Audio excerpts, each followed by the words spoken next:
MBN 뉴스파 오늘의 주요 뉴스입니다. 다행히 태풍 다나스는 한반도 남해상에서 소멸했습니다. 하지만 폭우와 강한 바람의 영향으로 남부지방에는 피해가 속출했습니다. 옛 일본 대사관 소녀상 앞에서 일본을 규탄하는 대규모 촛불 집회가 진행 중입니다.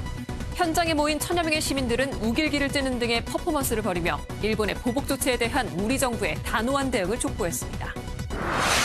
트럼프 미 대통령이 한일 갈등과 관련해 두 나라의 요청이 있으면 개입하겠다고 말했습니다. 청와대는 지난달 한미 정상회담에서 문 대통령이 트럼프 대통령에게 한일 갈등에 관심을 가져달라는 뜻을 전했다고 밝혔습니다. 고유정의 4살배기 의붓아들 사망 사건을 수사 중인 경찰이 고 씨와 현 남편을 상대로 대질 조사를 벌였습니다. 현 남편은 기존 주장처럼 고 씨를 유력한 용의자로 지목했지만 고 씨는 억울하다며 혐의를 완강히 부인한 것으로 알려졌습니다. LA 다저스 류현진이 마이애미 말린스와의 메이저리그 홈 경기에 선발 등판해 7이닝 1실점의 호투로 시즌 11승을 기록했습니다. 류현진은 내셔널리그 다승 공동 2위로 올라섰습니다. 이란이 영국 유조선을 억류하고 자국에 드론을 격추했다는 미국의 주장은 사실과 다르다며 그 근거로 동영상을 공개했습니다. 미국은 사우디아라비아에 병력 500명을 추가로 파병하며 이란 압박에 나섰습니다. 여러분 안녕하십니까? MBN 뉴스팔입니다. 남부지방을 관통할 것으로 예상됐던 제5 태풍 다나스가 오늘 낮 남해상에서 소멸됐습니다. 지난밤 제주도 남쪽 수온이 낮은 해역을 지나면서 강도가 급격하게 약해졌기 때문입니다. 그러나 폭우와 강풍을 동반하는 바람에 남부지방에는 피해가 속출했습니다. 네, 먼저 강진호 기자가 보도합니다. 100mm가 넘는 물폭탄에 수변공원 산책로가 흔적도 없이 사라졌고 각종 운동기구와 안내판도 수면 위로 머리 부분만 겨우 내놓고 있습니다. 주택가를 사이에 둔 도로 역시 흙탕물로 뒤덮였습니다. 지방까지 들이닥친 폭우에 주민들은 뜬 눈으로 밤을 지새웠습니다. 집으로 어떻게 물들이 역류돼가 집으로 올라오는 바람에 당해가지고 119 하고 초속 17m 이상 불어닥친 강풍에 나무가 쓰러지면서 CCTV를 덮쳤습니다. 대형 현수막은 종이장처럼 찢겨 나갔습니다. 소방관들은 바람에 힘없이 떨어져 나간 외벽을 정리하느라 구슬땀을 흘립니다. 강풍의 영향으로 제주, 여수, 목포 등 85개 항로의 바닷길도 전면 통제됐고 8개 공항 50여 편의 항공기도 결항해 주민들 속을 태웠습니다. 아침에 8시 와가지고 지금 기다리고 있거든요. 38번이가 그랬어요. 대기번호가. 기상청은 태풍이 몰고 온 수증기 때문에 비가 더 올 가능성이 있다며 각별한 주의를 당부했습니다. MBN 뉴스 강진우입니다. 태풍 다나스는 다 지나갔습니다만 단비를 기대했던 수도권은 외면했습니다. 밤새 바람만 요란하게 불었습니다. 기상청 예보대로라면 오늘 서울과 수도권에도 요란한 빗줄기가 쏟아졌어야 하는데요. 열대야만 찾아왔습니다. 네, 강대엽 기자입니다. 우중충한 날씨 속 굵은 빗방울이 예상됐지만 시민들은 우산을 접은 채 걷습니다. 태풍 다나스는 한반도 상륙을 앞두고 진도 앞바다에서 소멸했습니다. 태풍이 제주도 근방에 냉수돼 수온이 낮은 해역을 지나면서 열 에너지를 충분히 공급받지 못했고 지면과 마찰을 일으키면서 약해진 겁니다.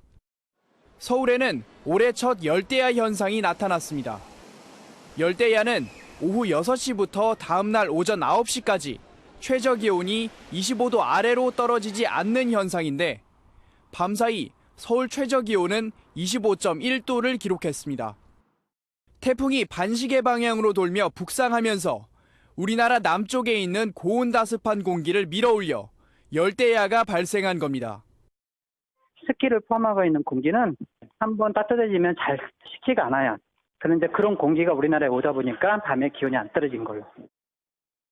어제 더워서 못 자고 계속 선풍기 키느라 자다 깨다 했어요.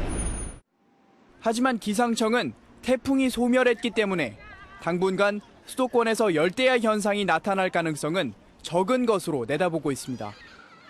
MBN 뉴스 강대엽입니다.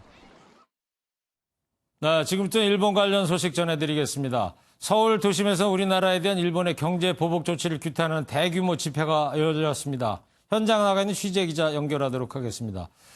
임성재 기자, 지금 나가 있는 곳이 어디죠? 네, 저는 지금 옛 일본 대사관 앞에 나와 있습니다. 이곳 옛 일본 대사관 앞은 위안부 소녀상이 위치해 굉장히 상징성이 큰 곳인데요. 조금 전까지 많은 시민들로 가득 찼었습니다. 1시간 반 전쯤인 오후 6시부터 100여 개 시민사회단체 주최 측 추산 1000여 명이 이곳에 모여 일본의 경제보복 조치를 규탄했습니다. 집회에는 대학생, 어린이, 노인 등 남녀노소 나이를 가릴 것 없이 다양한 시민들이 참여했는데요. 올바른 역사청산을 시작하고 한일 간의 올바른 관계를 정립하고 시민 지배의 사죄를 공식 사죄와 법적 배상을 받아낼 수 있는 기회가 되었으면 좋겠습니다. 마지막으로 가장 원하는 게 뭐예요? 특히 이번 사태에 발단이 된 아베 신조 일본 총리를 직접 규탄하는 목소리가 높았습니다. 네, 우길기를 찍고 집회 분위기가 고조됐다고 하던데요. 네, 시간이 지날수록 집회의 분위기는 점점 더 고조됐었습니다. 조금 전엔 일본 군국주의의 상징으로 볼 수 있는 우길기를 찢는 퍼포먼스를 벌이기도 했는데요. 집회 시작 전부터 가로 12m, 세로 8m 크기의 대형 우길기에 칼집을 내며 미리 퍼포먼스를 준비했습니다. 이런 퍼포먼스와 함께 시민들은 한 목소리로 강제징용을 사죄하라, 강제보복을 철회하라 등의 구호를 외치기도 했습니다. 또 한 참석자가 자신이 신고 있던 일제 신발을 훼손하는 모습을 보이기도 했습니다. 경찰은 만약의 사태에 대비해 540여 명의 경력을 배치했습니다. 지금까지 옛 일본 대사관 앞에서 MBN 뉴스 임성재입니다. 네, 한일 갈등을 두고서 트럼프 미 대통령이 처음으로 관여할 의사를 밝혔습니다. 단 한국과 일본 양국이 원할 경우라는 조건을 달면서 적극적인 중재에 대해서는 선을 그었습니다. 이수아 기자입니다. 도널드 트럼프 미국 대통령은 한일 갈등에 관여할 수 있다면서도 양국이 원할 경우라는 단서를 달았습니다. There is ongoing tension between Japan and Korea, though maybe if they would both want me to. So if they need me, I'm there. 문재인 대통령의 요청이 있었다는 사실도 공개했습니다. In fact, the president of Korea asked me if I could get involved. I said, but he tells me that they have a lot of friction going on now with respect to trade. 청와대는 지난달 30일 한미 정상회담 때 있었던 대화라고 설명했습니다. 고민정 청와대 대변인은 문 대통령이 트럼프 대통령에게 최근에 한일 갈등에 대해 관심을 가져달라고 했다면서 갈등 해결을 위한 외교적 노력의 일환이라고 밝혔습니다.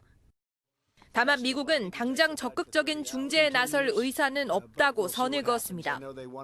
미 국무부는 한일 양자 간 대화를 통해 해결할 수 있도록 독려할 뿐 중재할 계획은 없다고 설명했습니다. MBN 뉴스 이수아입니다. 일본이 예고하고 있듯이 우리나라를 만약 화이트 국가에서 제외한다면 중국 기업에 불똥이 칠 수 있다는 분석이 나오고 있습니다. 한중일 3국이 사슬처럼 얽혀있기 때문에 예상된 결과이기도 하지만 한일 갈등에 중국도 개입하게 되는 건 아닌지 관심이 모아지고 있습니다. 김근희 기자입니다. 지난해 중국은 한국에서 반도체 제조에 필요한 고순도 불화수소 4,000톤을 수입했는데 대부분이 일본제였습니다. 일본에서 한국으로 들어온 불화수소 일부가 다시 삼성전자와 SK하이닉스의 중국 공장으로 수출된 겁니다. 현재 삼성전자는 낸드형 플래시 메모리의 25%를, SK하이닉스는 D램의 40%를 중국에서 생산하고 있습니다. 이렇게 한국을 경유한 중국 재수출이 원활히 이뤄졌던 건 일본이 한국을 수출 우대 국가, 이른바 화이트 국가로 지정했기 때문입니다. 하지만 여기서 제외되면 한국에 대한 수출 심사와 절차가 엄격해지면서 중국 공장에 대한 공급도 차질을 빚을 가능성이 큽니다. 일본 니혼게이자의 신문은 이 같은 조치는 결국 중국으로 불똥이 튈 것이라고 보도했습니다. 한국 기업의 중국 공급이 어려워지면 현지 반도체 생산이 줄고 이는 화웨이 등 중국 기업에도 타격을 줄 수 있다고 분석했습니다. 한국과 일본의 산업 관계가 매우 밀접하게 연관되어 있고 중국을 비롯한 다른 나라로 수출되는 글로벌 가치 사슬 안에 있기 때문에 다른 나라에도 영향이 있을 것으로. 일각에서는 이 같은 한일 무역 갈등이 자국 기업에 미칠 영향을 우려해 중국이 직접 개입할 수 있다는 전망도 나오고 있습니다.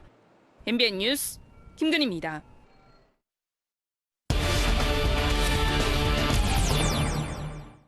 네, 트럼프 대통령의 발언을 보면요, 미국의 태도가 조금 바뀐 것 같습니다. 한일 관계에 적극 관여하겠다 이런 의도가 엿보이는 것 같은데 미국이 왜 갑자기 입장 변화 기미를 보이고 있는 건지 정치부 황재영 기자와 뉴스 추적해 보도록 하겠습니다. 황재영 기자. 네. 지금까지 일본 경제보복 시작되면서 우리가 대안 중에 하나로 트럼프 대통령이 중간에서 중지하기를 바랬지 않습니까? 그런데 트럼프 대통령은 나 오불간원 상관 않겠다 이런 자세였단 말이에요. 그런데 갑자기 좀 변화하는 모습을 보이고 있어요. 왜 그런 겁니까? 그 이번 주부터 수면 위로 떠오른 변수를 좀 주목할 필요가 있습니다. 뭐죠? 바로 한일 군사정보보호협정, 영어로 지소미아라고 말하는 것입니다. 예, 지소미아. 네. 그 지난 18일 이 대통령과 5당 대표 회동하지 않았습니까? 그랬죠. 이때 이 정의용 안보실장이 파기를 검토할 수 있다라고 말했고 예. 어제 청와대 고위 관계자도 파기도 옵션 중에 하나라고 말하면서 좀 이게 화제가 됐습니다. 예. 이런 말들이 나가자 이 미국 측의 반응이 굉장히 빨리 나왔습니다. 지소미아 협정 연장을 당연하게 생각한다. 전적으로 지지한다라고 얘기해서 네. 조금 뭐 불편한 심기를 내비쳤고요. 파기하지 말아라 이런 얘기죠. 그렇습니다. 워싱턴 내 전문가들은 이 한국이 실제로 이 협정을 파기하면 한미 동맹의 근간을 흔드는 것일 수 있다라고 말해서 네. 조금 놀라는 모습을 보였습니다. 예.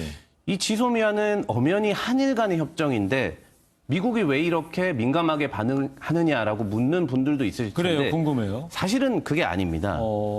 그러면 미국이 이 협정 유지를 가장 원하고 있다는 얘기인데요? 예, 그렇게 말해도 과언이 아닙니다. 예. 그 지난 2016년 11월 이 협정을 맺을 때 사실 미국이 물밑에서 한일을 좀 부추긴 것은 사실 잘 알려진 일입니다. 당시 돌이켜보면 북한 6차 핵실험 2달 뒤였고 네. 북한 미사일을 굉장히 많이 쏘던 시절 아니었겠습니까? 그래서 북핵 위협뿐만 아니라 이 북중러 동맹이 강했습니다. 뒤에 예. 뭐 이렇게 지도를 보시면 될 텐데요. 예. 그래서 한미일의 안보 협조가 미국 입장에서는 절실한 시점이었습니다. 네, 당시에는 그랬겠군요. 그러면 이 정보보호 협정을 맺기 전까지는 한국하고 일본이 이제 어떤 정보 교류를 안 했겠네요. 미국하고는 우리하고는 하고 있었어도. 그렇습니다. 이 한미와 미일은 당시나 지금이나 정보 교환을 활발하게 하는데 네. 2016년 11월 전에는 한일은 전혀 안보 관련 정보 교환을 하지 않고 있었습니다. 네.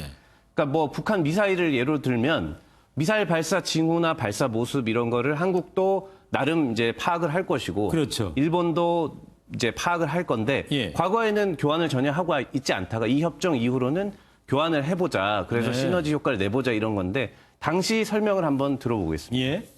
북한 핵미사일 위협과 도발을 억제하는 데 크게 기여할 것으로 기대합니다.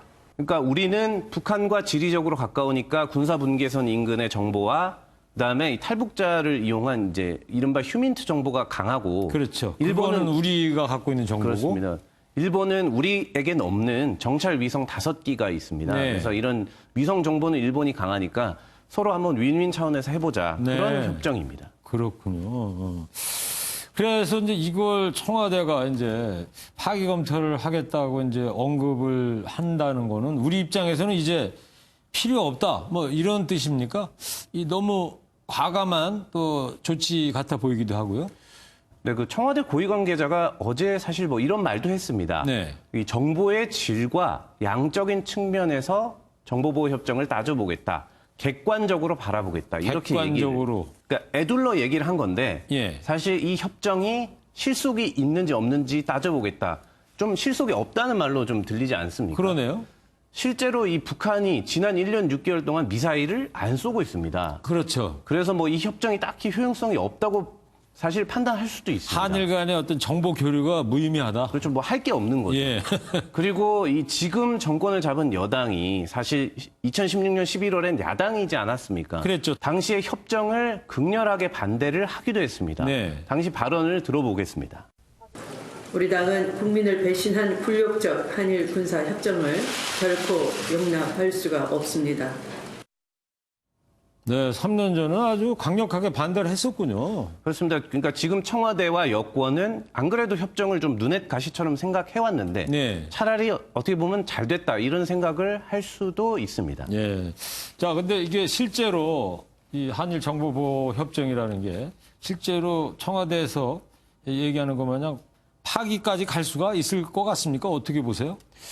좀 그럴 가능성은 좀 낮아 보입니다. 아, 그래요? 그러니까 이 협정 파기 카드는 그동안 좀 일본 눈치를 보느라 좀 미온적이었던 미국을 끌어들이는 용도로는 좀 쓸 수 있지만 어떤 지렛대 역할을 할 수 있다. 그렇습니다. 사실 근데 미국은 이걸 중요하게 생각하기 때문에 예. 파기까지는 안 갈 가능성이 큽니다. 네. 한일을 그나마 엮어주는 게 이 협정이라고 미국이 생각하고 있는데 이거를 우리가 먼저 파기하겠다고 하는 거는 한미 동맹에 좀 심각한 훼손을 부를 수 있습니다. 네, 그렇게 했군요. 예. 때문에 우리가 뭐 거기까지 가지는 않을 것 같고요. 결국은 현재 한일 갈등을 중재할 곳은 미국밖에 없습니다, 사실. 네. 그래서 이 미국을 끌어들이는 용도로만 사용하고 이후에는 좀 가라앉히는 파기 이슈를 좀 가라앉히는 이런 좀 걸음을 걷지 않을까 이런 분석이 나옵니다. 그러니까 뭐 청와대 입장에서 보자면 우리가 한일 정보보호 협정이라는 거 파기 안 시킬 테니까 열심히 좀 중재 좀 해주시오. 뭐 이런 뜻으로 해석해도 되겠군요. 그런 좀 속내가 있다고 볼 수 있겠습니다. 알겠습니다. 한일 정보보호 협정이 미국을 끌어들이는 데는 효과적이지만 그만큼 또 민감한 카드임은 분명해 보이는 것 같습니다. 뉴스 추적 황지연 기자였습니다. 네, 다음 소식입니다. 일본의 수출 규제 조치에 연일 강경 발언을 내놓고 있는 조국 청와대 민정수석이 이번에는 친일파 논쟁에 불을 붙였습니다. 강제징용에 대한 우리 대법원의 판결을 부정하면 친일파라는 글을 올린 건데 일각에서는 국내 갈등을 지나치게 부추기는 게 아니냐는 지적도 나오고 있습니다. 정규혜 기자입니다.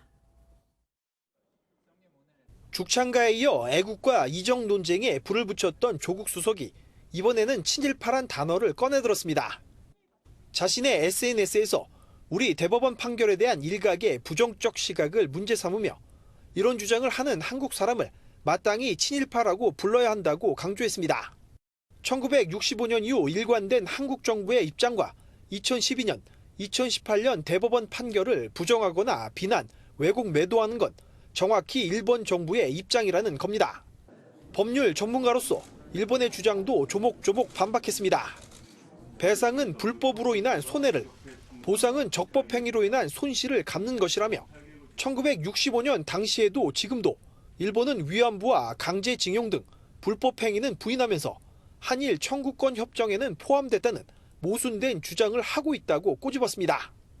하지만 조 수석의 행보를 두고 일각에선 비판의 목소리도 나옵니다. 국내 갈등을 지나치게 부추기는 게 아니냐는 겁니다. 청와대 참모로서 업무 연관성이 없는 사안에 지나치게 의견을 내놓는 것, 대통령에게도 부담이 될 수 있다는 지적도 나옵니다. MBN 뉴스 정규혜입니다. 고유정의 4살배기 의붓아들 사망 사건을 수사 중인 경찰이 고 씨와 현 남편의 대질 조사를 벌였습니다. 현 남편은 고 씨를 유력한 용의자로 지목했지만 고 씨는 살해 의혹을 완강하게 부인하는 등 두 사람의 진술이 상반되는 모습이었습니다. 윤기란 기자입니다. 청주 상당경찰서는 어제 오후 1시 30분부터 10시간 넘게 고유정이 수감된 제주교도소에서 고 씨와 현 남편의 대질 조사를 벌였습니다. 지난 3월 청주에서 의붓아들이 숨진 사건 이후 처음 한자리에서 이루어진 조사였습니다. 예상대로 두 사람 진술은 크게 엇갈렸습니다. 지난달 13일 자신의 4살배기 아들을 살해한 혐의로 고 씨를 고소한 현 남편은 대질 조사에서도 고 씨를 유력한 용의자로 지목했습니다.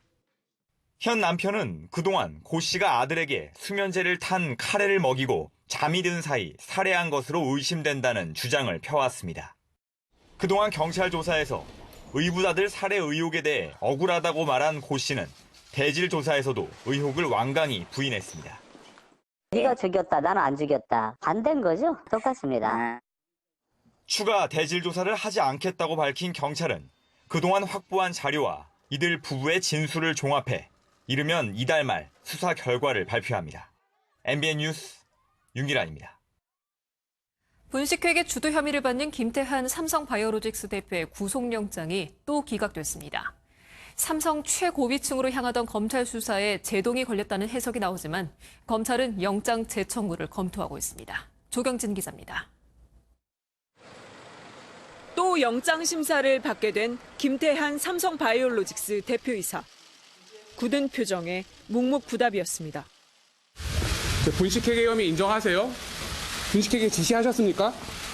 미전실 보고 전혀 안 하셨어요? 이미 지난 5월 증거인멸을 지시한 혐의로 한 차례 영장이 기각됐지만 이번 영장에는 사건 본류로 꼽히는 분식회계 혐의였습니다. 김 대표는 삼성바이오로직스의 자회사인 삼성바이오에피스에 기업 가치를 부풀리려고 4조 5천억 원대의 분식회계에 개입하고 2016년에는 상장된 삼성바이오 주식을 개인적으로 사들인 뒤 우리 사주 공모가와 실제 매입가 간의 차액을 회사 돈으로 보전받아 30억 원을 빼돌린 혐의를 받았습니다. 법원은 그러나 기각 결정을 내렸습니다. 김 대표와 함께 심사를 받은 삼성바이오로직스 김모 전무와 신모 상무도 마찬가지였습니다. 법원은 주요 범죄 혐의에 다툼의 여지가 있고 증거 수집이 되어 있는 점 등을 고려했다고 판단 배경을 밝혔습니다. 검찰은 혐의의 중대성, 객관적 자료의 입증, 이미 임직원 8명이 구속된 점을 비춰볼 때 이해하기 어렵다는 입장을 내놨습니다. 그러면서 보강 수사를 거쳐 김 대표 등에게 세 번째 영장을 청구하는 방안을 검토한다는 방침입니다. MBN 뉴스 조경진입니다. 방학을 앞두고 어떤 학원을 다닐까 고민하시는 분들 많습니다. 이럴 때 선택의 참고사항이 되는 게 바로 수강 후기죠. 이런 소비자들의 심리를 활용해서 거짓으로 쓰는 후기들이 많다고 하니까 주의하셔야겠습니다. 심가현 기자입니다. 한 어학원 강사가 수강생들에게 보낸 카카오톡 메시지입니다. 본인의 강의 평가 후기에 만점을 주는 학생들에겐 실전 모의고사지를 증정한다는 내용입니다. 이 영향 때문인지는 알 수 없으나 해당 강사의 수강 후기를 살펴보니 호평일색입니다. 수강 후기는 학원 선택의 중요한 기준이 됩니다. 아무래도 학원이 많다 보니까 수강 후기를 자주 참고하는 편이고 제 주위에 수강생분들도 후기를 자주 보는 것 같아요. 심지어 학원 스스로 수강 후기 조작에 나서는 경우까지 있었습니다. 파워블로거와 내부 마케팅팀을 동원해 긍정적인 수강 후기 글과 댓글을 게시하는 방식입니다. 실제 한 강사는 이런 행태가 업계에 만연하다고 폭로했습니다. 마케팅 직원이 한 40명 정도 되는 것 같아요. 자그마치 16개 카페에서 마치 학생인 척하면서 그 작업을 했고, 하지만 대가성으로 작성된 후기라도 이를 소비자가 눈치채는 건 쉽지 않습니다. 나중에 알았다 하더라도 보상받을 길도 없습니다. 허위 과장 댓글은 표시광고법 위반에 해당하여 징역형 또는 벌금형에 처해질 수는 있으나 사실상 미약한 벌금형이 많아 실효성이 없어 보입니다. 방학철 쏟아지는 온라인 후기 속 소비자들의 선택에 각별한 주의가 요구됩니다. MBN 뉴스 심가현입니다. 어젯밤 사법농단 의혹으로 재판을 받던 양승태 전 대법원장이 체력적으로 견딜 수 없다면서 퇴정시켜달라고 재판부에 요청했습니다. 13시간 가까이 진행되던 재판이 끝날 기미를 보이지 않자 양 전 원장이 직접 입을 연 겁니다. 유호정 기자입니다. 첫 재판에서 검찰을 향해 20여 분간 작심 비판을 한 이후론 줄곧 침묵해온 양승태 전 대법원장. 그런데 어젯밤 오전 10시에 시작한 재판이 밤 11시까지 이어지자 양 전 원장이 직접 입을 열었습니다. 양 전 원장은 13시간째 증언을 듣고 판단하다 보니 머리가 빠개지는 것 같이 아파서 견딜 수가 없다고 호소했습니다. 이어 더 이상 체력이 견딜 수가 없고 그렇다고 재판을 방해하긴 싫으니 퇴정을 명령해달라고 재판부에 요청했습니다. 피고인 없이 변호인과 재판을 진행해달라는 겁니다. 이에 검찰은 지금까지 스스로 퇴정 명령을 내려달라고 요구한 피고인은 본 적이 없다며 이는 재판 거부나 다름없다고 날을 세웠습니다. 그러면서 피고인이 없더라도 흔들림 없이 재판을 진행해달라고 요청했습니다. 이에 재판부는 일단 재판을 마치고 못다한 증인 신문은 다음에 다시 진행하기로 했습니다. 한편 법원은 재판부 직권으로 양 전 원장의 보석 허가 여부를 오는 22일 결정하기로 했습니다. 하지만 양 전 원장 측은 20여일만 지나면 구속 만기로 풀려나는 만큼 주거지 제한 등 조건이 따라붙는 보석에는 반대하고 있습니다. MBN 뉴스 유호정입니다. 지금 중동 원유의 주요 수송 항로인 호르무즈 해협이 심상치가 않습니다. 이란이 영국 유조선을 억류하고 자국의 드론을 격추했다는 미국의 주장이 사실과 다르다면서 관련 동영상을 공개했습니다. 미국은 중동 지역인 사우디아라비아에 병력 500명을 추가로 파병하면서 이란 압박에 나서고 있습니다. 박통일 기자입니다. 현지 시간으로 어제 이란에 억류된 영국 유조선 스테나 임페르오입니다. 해당 유조선은 선원 23명을 태우고 사우디아라비아로 향하던 중 호르무즈 해협에서 이란 혁명수비대에 납포됐습니다. عمومی نیروی دریایی سپاه پاسداران انقلاب اسلامی در اطلاعیه‌ای از توقیف یک فروند نفت. 이번 억류는 지난 4일 영국령 지브롤터 당국이 이란 유조선을 억류한 것에 대한 보복성 조치로 풀이됩니다. 이란은 바로 전날에는 파나마 선적 리아오를 억류했다고 발표했습니다. 이와 함께 자국 무인기를 격추했다는 미국의 주장은 사실과 다르다고 밝혔습니다. 그 증거로 자국 무인기가 호르무즈 해협을 지나는 미 군함을 촬영한 동영상도 공개했습니다. 이에 뒤질세라 트럼프 미국 대통령은 곧바로 미 군함이 이란 무인기를 격추한 게 확실하다고 반박했습니다. 미 국방부도 중동 지역인 사우디에 군 병력 배치 계획을 공식 발표하며 이란을 압박했습니다. A lot of bad things are happening to them, and it's very easy to straighten out, or it's very easy for us to make it a lot worse. 파병 규모는 500명 수준으로 예상되는 가운데 미국은 우리나라를 포함한 60여 개국을 상대로 설명회를 열고 이란 압박을 위한 국제사회의 동참을 요청했습니다. MBN 뉴스 박통일입니다. 삼성의 5G 폰이 발열이 심해서 아이스박스가 필요하다고 조롱하는 영상이 올라왔습니다. 해당 영상을 올린 미국 월스트리트저널 기자는 석 달 전에도 갤럭시 폴드 사이에 소세지를 넣으면서 조롱을 했던 기자였습니다. 왜 그럴까요? 박인태 기자가 보도하겠습니다. 한 여성이 도심 한가운데에 텐트를 펼치더니 5G 테스트 연구소라는 팻말을 걸어놓습니다. 스마트폰 한 대를 지퍼백에 담더니 얼음이 가득한 아이스박스에 넣습니다. 미 경제지 월스트리트 저널의 조안나 스턴 기자가 미국 전역을 돌며 5G 서비스를 체험한 영상입니다. 스턴은 미국 모든 통신사에서 사용할 수 있는 삼성의 갤럭시 S10 5G 모델로 체험했는데 아이슬란드가 아니라면 S10 5G는 여름에 사용하기 적합하지 않다고 결론 내렸습니다. 여름 낮 시간에는 스마트폰이 과열되면서 5G 네트워크가 자동으로 4G LTE로 전환돼 속도가 느려진다는 겁니다. And a fan or air conditioning actually seems to cool down the back. But a few minutes in the cooler helps the most. Another solution? Just use 5G at night. 이에 대해 삼성전자 측은 에너지 사용을 최소화하기 위한 발열 제어 장치가 작동된 것이라며 4G LTE로 전환되는 건 정상이라고 밝혔습니다. 스턴은 지난 4월에도 갤럭시 폴드의 결함을 지적하며 갤럭시 폴드 사이에 소세지를 넣고 조롱하는 영상을 올린 바 있습니다. MBN 뉴스 박인태입니다. 태풍 다나스는 오늘 정오쯤 전남 신안군 도서 지역에서 소멸됐습니다. 이에 따라 태풍특보는 모두 해제됐는데요. 하지만 아직까지 남부지방에는 강한 비바람이 몰아치고 거센 물결이 일고 있어 호우특보와 강풍특보, 풍랑특보가 내려진 상황입니다. 태풍은 지나갔지만 태풍에서 약화된 열대저하부의 영향으로 내일도 전국이 흐리고 비가 내리겠습니다. 호남 동부와 영남에 최고 100mm 이상 쏟아지겠고요. 영동과 충청, 호남 서부와 제주도에 10에서 60mm, 서울을 포함한 수도권과 영서는 5에서 40mm 정도 내리겠습니다.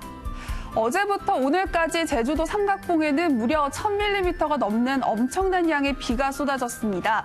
지금도 전국 곳곳에는 비가 내리고 있는데요. 내일도 전국이 흐리고 가끔 비가 내리다가 오후에 대부분 그치겠습니다. 낮 기온은 30도 안팎으로 날이 후텁지근하겠습니다. 남부지방 내일 오전까지 많은 비가 쏟아지겠고요. 바람이 매우 강하겠습니다. 안전사고에 유의하셔야겠습니다. 동해안 지방 비로 인해 계곡물이 불어날 수 있겠습니다. 비 피해 없도록 주의하셔야겠습니다. 다음 주 중반쯤 한 차례 장맛비가 지나겠고요. 밤낮 없는 더위가 이어지겠습니다. 날씨였습니다.